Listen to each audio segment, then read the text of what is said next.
Hi all, welcome to EduTap and welcome to another important CT360 series session in which we cover the most important GE and ESI current affairs from the exam point of view. So guys, today I am going to cover the GE and ESI current affairs of 31st of May 2024, and let me tell you that the 1st June 2024 current affairs have not been included in this session and we will be including them in the next CT360 series session. So I hope that I am audible and visible to all of you, and now let's move on to the today's session. But before that, guys, let me tell you that it is very important to revise what we have covered in the previous session. So that's why let's have a quick revision of the previous session topics. So in the previous session, we have covered about the Telemanus, because we all know that recently over 10 lakh calls have been received by the Telemanus portal since its launch on October 2022. So when I talk about the full form of Telemanus has been mentioned here. Apart from that, when we talk about the ministry which is responsible for the launch of this portal, it is Ministry of Health and Family Welfare, and यहाँ पर technical support provide किया जाता है by NIMHANS and IIIT Bengaluru. And when we talk about the number of languages in which it is available, that is 20 languages. So guys, these are the main pick points from this particular news article that we have to remember from exam point of view. Moving to the next news article, it was related to the e-migrate services. So recently it was been decided that they will also be available through the common service centers. And what exactly it is basically for, the e-migrate platform is used by the employers to hire workers from India. India से workers को higher करने के लिए इस particular platform का इस्तेमाल किया जाता है, जिसको लॉन्च किया था 2015 के अंदर by the overseas employment division of the ministry of external affairs. I hope that यहां तक आपको बिल्कुल एग्जैक्टली आइडिया है, क्योंकि इस चीज को प्रीवियस सेशन के अंदर गुरकीरत सर ने काफी डिटेल में आप सभी के साथ डिस्कस किया था.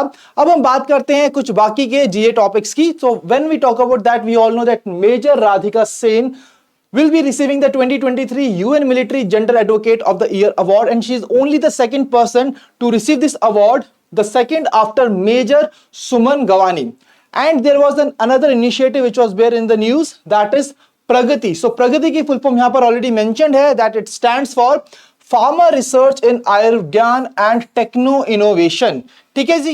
सो 2024 के अंदर इसको लॉन्च किया है by the CCRAS, which stands for council for research in Ayurvedic sciences. तो कौन सी ऑर्गेनाइजेशन है, किसने इसे लॉन्च किया है, what is the full form of Pragati? We have to remember all these important points from exam point of view. Now the last one was that IIT Bombay and TCS, we will be building India's first quantum diamond microchip imager. So guys, ये पहला quantum diamond microchip imager है, and whenever we see the first day news, we have to make sure that we remember all the important information related to that. Apart from that, there was an important news article related to the awards, in which we have seen that PFC has received the CSR Champion Award and REC has received the Sustainability Champion Editor's Choice Award at the Outlook Planet Sustainability Summit and Awards 2024. So these are the important current affairs from the previous session, and now I hope कि आप सभी ने इसको अच्छे से revise कर लिया है. और अब हमारी बारी है, बढ़ते हैं अपने आज के सेशन की तरफ. So today we will be covering these particular topics, that is National Health Claim Exchange Portal and the 77th World Health Assembly, which are relevant for both phase 1 and phase 2 of the exam. Then we will be covering some other important news articles which are relevant for only phase 1 of the exam. Okay, so let's move on to the very first topic which we are going to cover for relevant for both phase 1 and phase 2. That is the new national portal which the government of India will be launching to simplify health insurance claims. See guys, we all know that हम सभी अपना health insurance कराते हैं, आपने भी कराया होगा, ठीक है.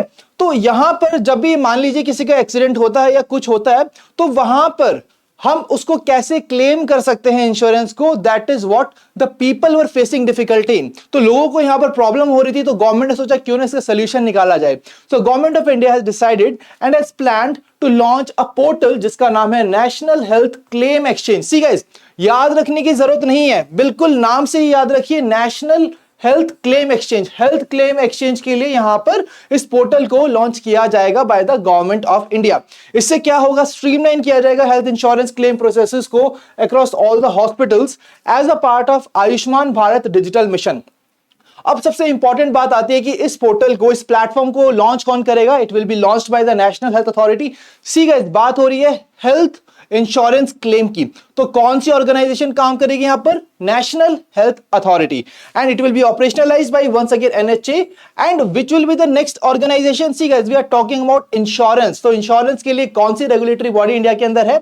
Can anybody tell me that in the chat box? Absolutely right.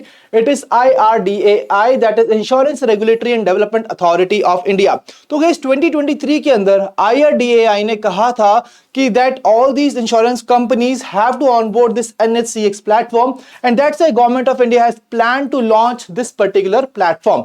तो अब बात करते हैं हम कि इस प्लेटफॉर्म के अंदर क्या क्या सर्विसेज प्रोवाइड की जाएंगी. सो बेसिकली इसकी जो फंक्शनैलिटी है, this platform will be using a common data collection format. सभी इंश्योरेंस कंपनीज के लिए एक कॉमन डेटा कलेक्शन फॉर्मेट का इस्तेमाल किया जाएगा, और इसकी हेल्प से जो हॉस्पिटल्स हैं इलेक्ट्रॉनिकली यहां पर क्लेम्स को सबमिट कर पाएंगे, and this will reduce the pre authorisation. See guys, जब भी हम जाते हैं ऐसे इंश्योरेंस के लिए तो जो टाइम होता है, जो ये टाइम है क्लेम मिलने तक का और इस पर्टिकुलर चीज की इनिशिएट करना और क्लेम मिलना, तो इसके बीच का जो टाइम है इसको हमें रिड्यूस करना है, और जो डिस्चार्ज अप्रूवल्स हैं ये भी हमें टाइमली मिल सके. Apart from that it will be integrating 50 insurance providers under the one single platform. तो एक प्लेटफॉर्म के अंदर 50 इंश्योरेंस प्रोवाइडर्स को यहां इंटीग्रेट किया जाएगा. इससे क्या होगा guys, that it will basically enhance the transparency and efficiency in the health insurance sector. It will also allow easier tracking of claims and reduces instances of fraud. तो transparency बढ़ेगी, efficiency improve होगी. इससे क्या होगा, fraud के जो cases है कम होंगे, और साथ ही साथ जो हम ट्रैक कर सकते हैं. सी गाइस, आजकल हम अगर कोई छोटी से छोटी अगर चॉकलेट को भी ऑर्डर करते हैं तो उसको लोग ट्रैक करते हैं कि कहां तक पहुंची मेरी चॉकलेट और कब मिलेगी. सिमिलरली गाइस, यहां पर जो हमारा हेल्थ इंश्योरेंस क्लेम है ये काफी ज्यादा इंपॉर्टेंट है, और इसको भी ट्रैक किया जा सकेगा with the help of this particular portal. So I believe कि यहां पर सारी इंफॉर्मेशन आपको अच्छे से समझ आ गई है. क्या हमें कवर करना है, डेवलप किसने किया, ऑपरेशनलाइज कौन करने वाला है, कौन कौन सी बॉडीज रिस्पॉन्सिबल हैं, और क्या फंक्शनैलिटी रहेगी. We have covered all of them. Let's move on to the next news article. So guys, next news article is related to the world health assembly. We all know that recently the world health assembly is going on, and this is the 77th edition of this world health assembly, and we all know that it is been launched by world health organisation every year in Geneva Switzerland. और इस साल भी ये particular conference हो रही है. तो हम देख सकते हैं कि जो इंडिया के यूनियन हेल्थ सेक्रेटरी हैं, इन्होंने एड्रेस किया है कमिटी ए को of the world health assembly. Let me tell you that there are 3 committees as a part of world health assembly. क्या है वो 3 कमिटीज हम पढ़ेंगे आज के सेशन के अंदर. सो अपार्ट फ्रॉम दैट, ये पहली बात है कि ये असेंबली कहां होती है, हर साल जेनेवा स्विट्जरलैंड के अंदर इसे कंडक्ट किया जाता है. And this year this committee A has been chaired by India. तो इंडिया इस कमिटी ए को चेयर कर रही है. एग्जाम में क्वेश्चन आए तो कौन सी कमिटी को चेयर कर रही है, दैट इज कमिटी ए. और कमिटी ए पे क्वेश्चन आता है कि कौन सी कंट्री ने चेयर किया, दैट इज इंडिया. सो ये 2 पॉइंट बिल्कुल याद रखिएगा. तो अगर हम बात करते हैं कि एग्जैक्टली इस कॉन्फ्रेंस के अंदर हुआ क्या, तो इस असेंबली के अंदर इन्होंने डिस्कस किया amendments related to international health regulations. तो ऑल ओवर द वर्ल्ड जो इंटरनेशनल हेल्थ रेगुलेशंस अभी हैं, तो उनके अंदर अमेंडमेंट्स को यहां डिस्कस किया गया कि क्या क्या हमें चेंजेस यहां पर लानी चाहिए, सो दैट कि सारा जो सिस्टम है अच्छे से वर्कआउट करे. अपार्ट फ्रॉम दैट, जो एबिलिटी है कंट्रीज की, लाइक वी ऑल नो कि कोविड-19 पैंडेमिक आया था कुछ टाइम पहले, तो जो हमारी एबिलिटी थी उस पर्टिकुलर इवेंट को हम कैसे रिस्पॉन्ड कर सकते हैं, सो दैट कि we can really prevent the people from such kind of situation. तो इसीलिए यहां पर उनकी पब्लिक हेल्थ इमरजेंसीज को यहां पर उसका रिस्पॉन्स अच्छा हो सके, उसकी एबिलिटी उनको बढ़ाई जाएगी, and it will prepare a potential new pandemic agreement. So guys, apart from that, यहां पर जब भी ऐसी कोई कॉन्फ्रेंस या बड़ी ऑर्गेनाइजेशन का कोई इवेंट होता है तो उसकी जरूर कोई ना कोई थीम होती है, and this year the theme is all for health, health for all. See guys, we are talking about world health assembly. तो ये यही एम करेगा कि सभी के पास हेल्थ हो और हेल्थ सभी के लिए हो, that is all for health, health for all. And it also aligns with the ethos of Vasudhaiv Kutumbakam, that is world is one family. So guys, apart from this, let me tell you that some sideline events were also being asked, and let me tell you guys that in the previous two previous year exam the Raisina dialogue जब हुआ था तो उसके कुछ side events हुए थे जिसके ऊपर क्वेश्चन आया था एग्जाम के अंदर. सिमिलरली यहां पर भी क्वेश्चन आ सकता है एग्जाम के अंदर during the world health assembly. So India conducted some sideline events, तो उसके ऊपर कोई क्वेश्चन आ सकता है. तो let me tell you that India ने यूनाइटेड किंगडम के साथ डिस्कशंस की हैं कुछ related to some critical issues on the sideline of this assembly. और ये जो इश्यूज थे, it is in the area of mobility of health care professionals to the United kingdom. So this was basically the topic. अब यहां पर एक और important चीज आती है कि जो 3 कमिटीज मैंने आपको बताया था कि 3 कमिटीज क्या है. So basically the 3 committees are Plenary Committee, Committee A and Committee B.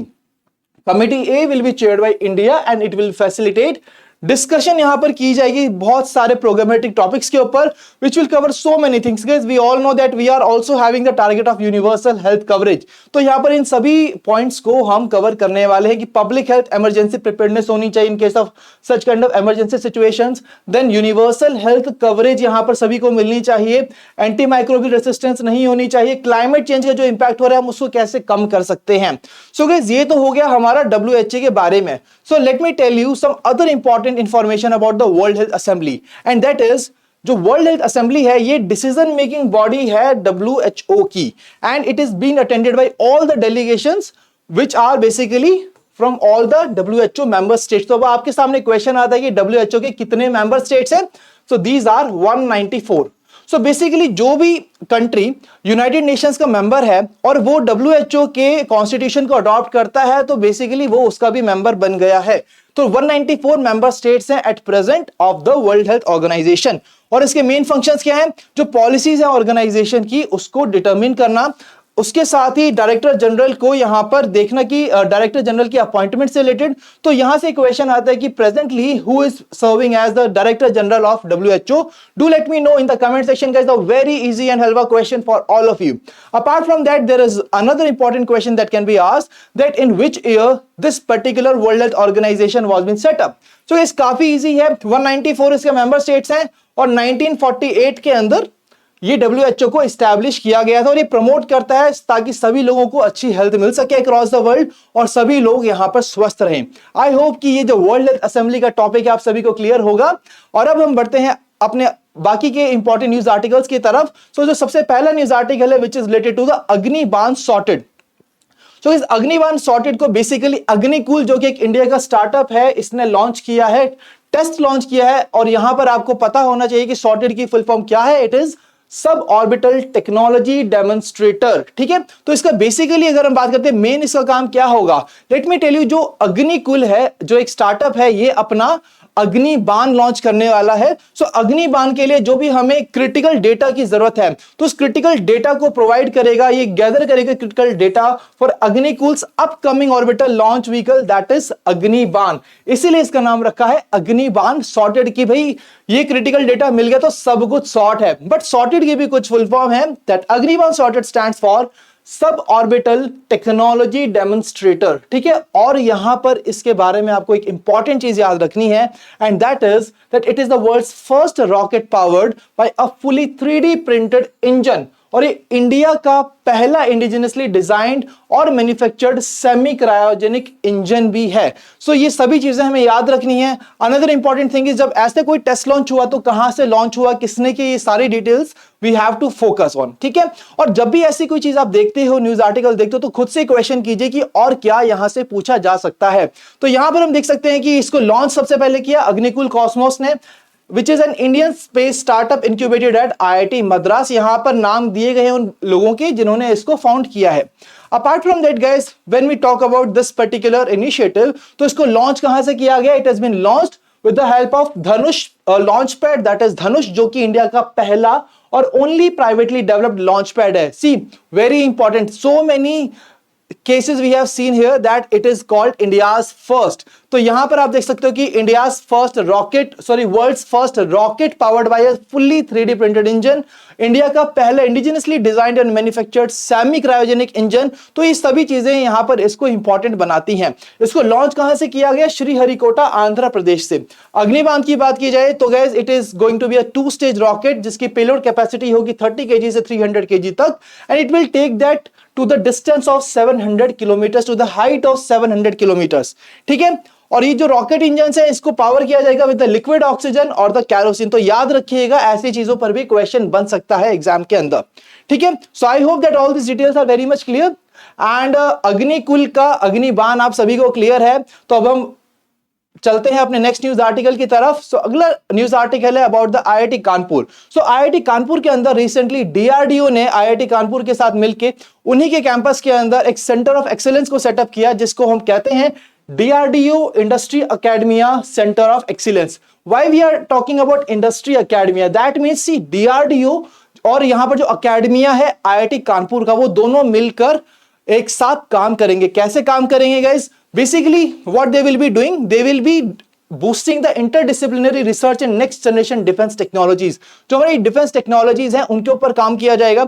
जो स्कॉलर्स हैं IIT कानपुर के, जो हमारे वहां के प्रोफेसर्स हैं, और वो साथ में मिलकर काम करेंगे DRDO के साइंटिस्ट के साथ. That's why it is called industry academia centre of excellence. So it has been established by DRDO and IIT Kanpur, and where it is being located, it is established at IIT Kanpur only. With this, sorry guys, there was a mistake here. ठीक है, just ignore that part. Okay, so with this, DRDO is building an ecosystem to facilitate technology development in the academic environment. Okay, so I hope these details are very much clear.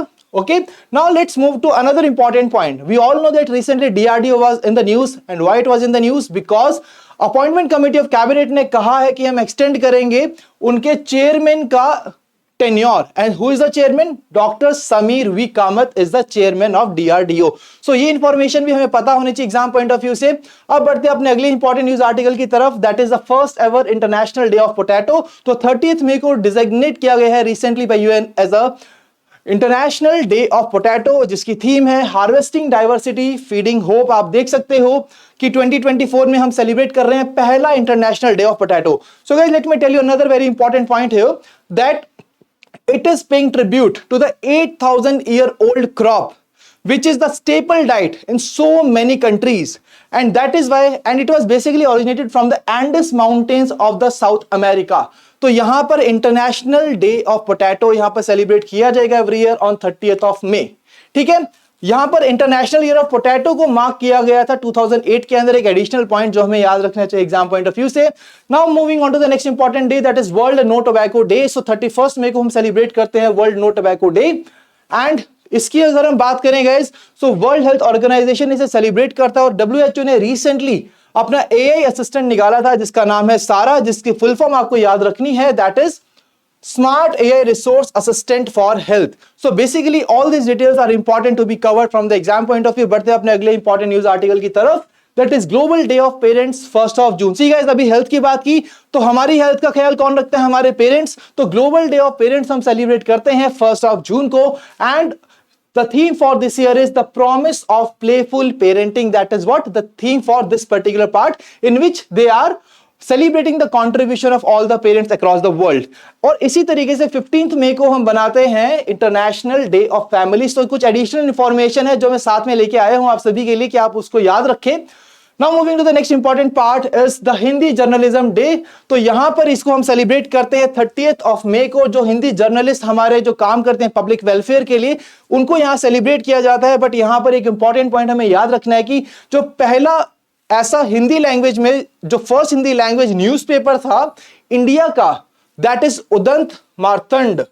It was published by Pandit Jugal Kishore on this day in 1826. तो 1826 में इसको launch किया गया था, first Hindi language newspaper of India उसका नाम. और जिसने लॉन्च किया, ये दोनों चीजें हमें याद रहनी चाहिए एग्जाम पॉइंट ऑफ व्यू से. बढ़ते अपने अगले इंपॉर्टेंट न्यूज आर्टिकल की तरफ. So guys, here Donald Trump has become the first former US president which has been convicted of the felony crimes. Felony crimes कौन से crimes हैं? जो कि बहुत ही heinous crimes हैं. और guys, it is basically under this felony crimes in US, what they can do, they can basically punish. यहां पर डेथ पनिशमेंट मिल सकती है पर्सन को, या 1 साल से ज्यादा की इंप्रिजनमेंट मिल सकती है. तो यहां पर इनको 34 चार्जेस के ऊपर कन्विक्ट किया गया है. और ये जो वर्डिक्ट है, it makes Trump the first criminally convicted former US president. So this point is really very important, and the name of the person can be asked in the exam as well. Now moving to the next part. So Brihat Soma has won the Scripps National Spelling Bee title, and उन्होंने किसको defeat किया है? The Faizan जाकी from Texas. So ये 7th grade student है, that is Brihat Soma. He is an Indian American जिन्होंने US national spelling bee champion को जीता है. यहां पर इनका नाम ही याद करना जरूरी है. And he has become the 28th Indian American to hold the prestigious title.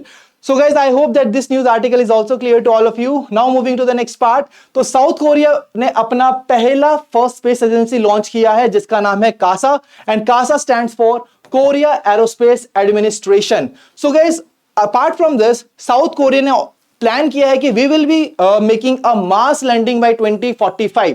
सो ये जो डिटेल्स हैं कि किसने लॉन्च किया, what is the name of space agency, and apart from that what is the year by which we are expecting to land on the Mars, that is 2045, which are the targets of South Korea.